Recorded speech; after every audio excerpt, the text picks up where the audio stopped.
Hello guys, magandang araw. May biglaang lakad kami kanina. Dumating kasi yung leader ng kabilang linya sa trabaho namin. Kasi magbibigay sila ng pangyakiniko.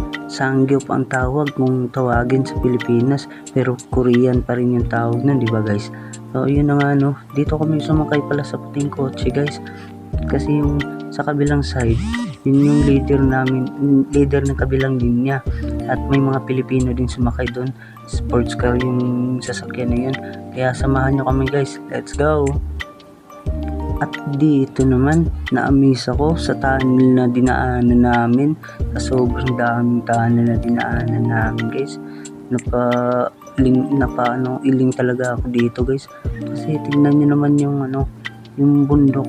Binutasan talaga. At sa mga dinaanan din namin ibang tunnel.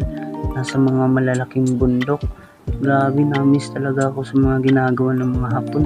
Gumagawa sila ng paraan para may magandang daanan. At dito na nga, nakarating na kami sa pag-groceryhan namin para sa libreng pakain at painom ng boss namin. Ayun, let's go. Tingnan natin sa loob guys kung anong mapipili natin. At ayun, dumiretso kami dito sa mga karnihan guys para makapili kami ng maraming karne. Kasi syempre, alam mo naman yung Pinoy guys, karne is life, diba? So ayun, pumili kami ng maraming karne para busog talaga. Yan, yung mga karne guys, mura lang kasi dito guys.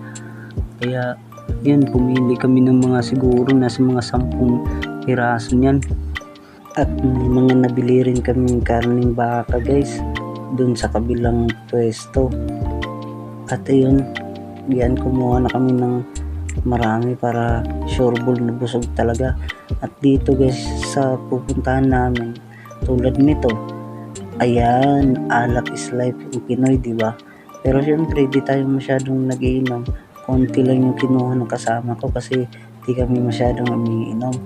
At dito naman, ayun, nakita namin yung kailangan namin, yung siomai, paborito ng mga Pilipino.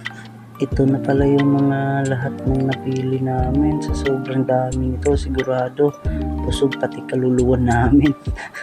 Lasing pati kapitbahay namin. Sobrang dami. At dito, pumila na kami. Tuwang-tuwa naman kami kasi andyan na pala yung boss namin, nag-aantay para bayaran yung mga napili ng pagkain, inumin at iba pa. At ayan, sinimulan na ng cashier yung pagpapunch ng mga napili namin.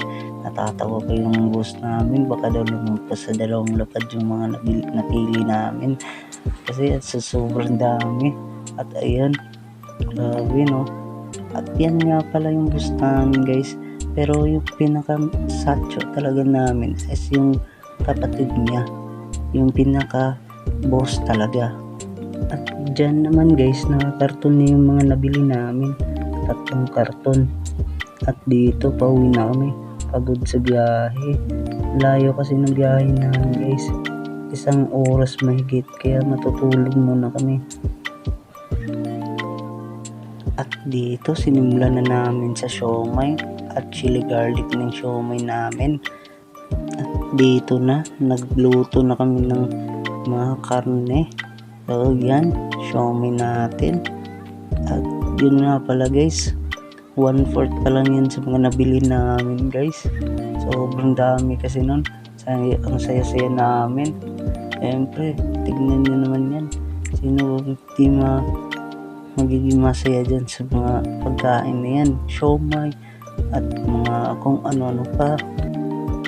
Tignan nyo guys, ang sarap nyan, may pipino pa, yun, may Mang Tomas pa,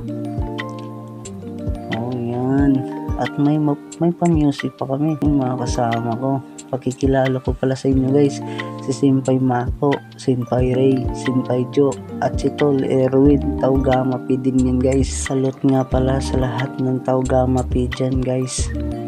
At ayun, kailangan na namin ubusin to at magpa-party na kami. Hanggang dito na lang pala. At salamat pala sa mga nag-like, share, and nag-follow sa Facebook page na The Randy Explorer. God bless sa lahat. Bye bye.